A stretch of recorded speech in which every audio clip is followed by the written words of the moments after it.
Good morning. This is a recording for Friday, November 14th. The Zen story for today is titled The Stone That Wouldn't Leave. It wasn't a special stone, just a lump of granite, round on one side, flat on the other, and shaped vaguely like a fist. The monk noticed it one morning in the middle of the path, right where he walked barefoot from the cabin to the stream. He moved it to the side. The next day it was back. He frowned, picked it up, and tossed it deeper into the woods. Not hard, but far enough it wouldn't be found again by accident. The next morning it sat exactly where it had been. Same side up, same spot. The monk looked around. The forest said nothing. The fox was nowhere in sight. This time he buried it, dug a hole with a stick, pressed it deep, covered it with packed earth, leaves, and a flat rock. The next morning it was back.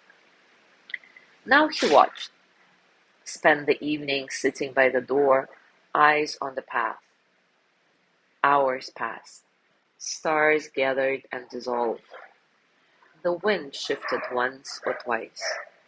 Nothing moved. And still, in the morning, the stone was there. He tried offerings, placing a bowl of rice next to it. The rice was gone by sunrise. The stone remained. He tried warning signs, marking the path with twigs in strange patterns, circling the stone with ash. That night it rained. The next morning the stone sat clean and dry, untouched by the storm. He tried forgetting, stepped over it, ignored it, let it sit there for days.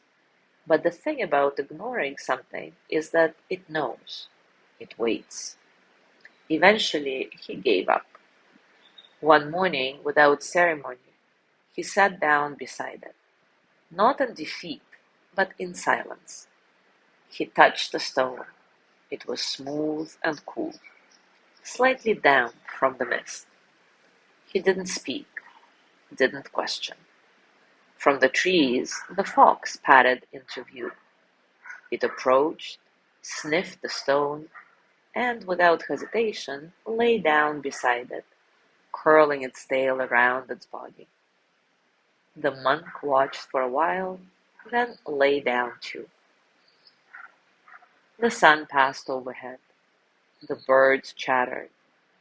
A light breeze stirred the leaves. When he rose, the stone was gone. He never looked for it again.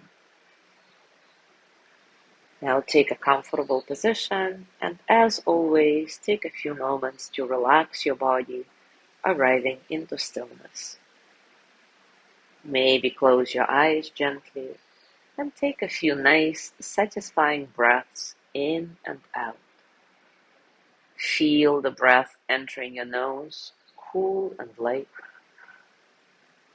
and then feel the warmth as you exhale, releasing tension, allowing you to soften a bit.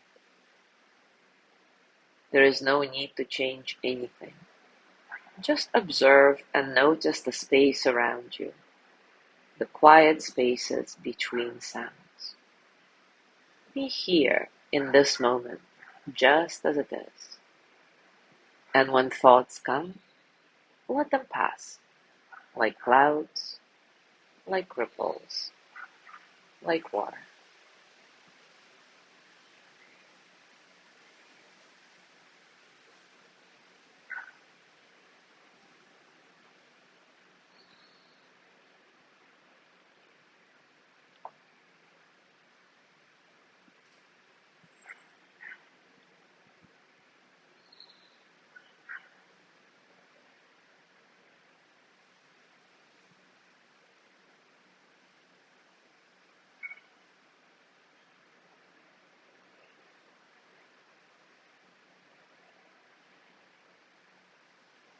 Now take a moment to reflect.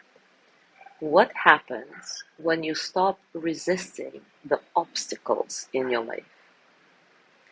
What happens when you stop resisting the obstacles in your life?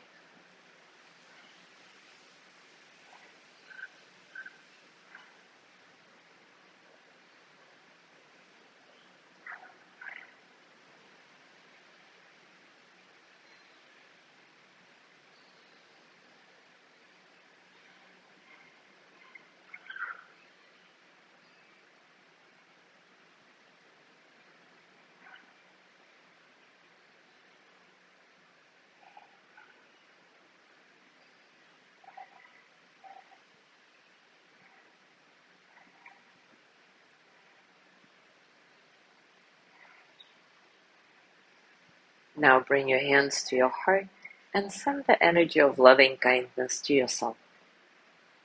May I be filled with loving kindness. May I be well in body and mind.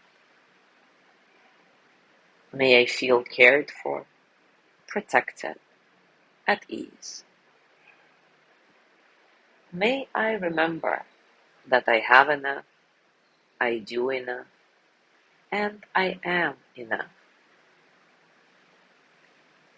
May I touch deep, natural peace.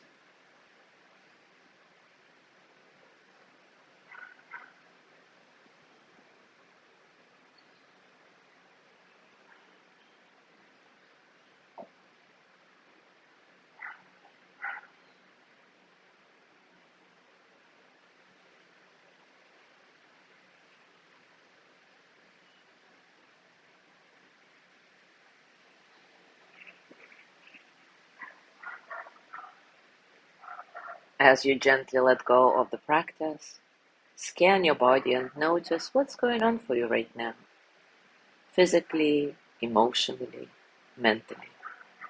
How are you, really?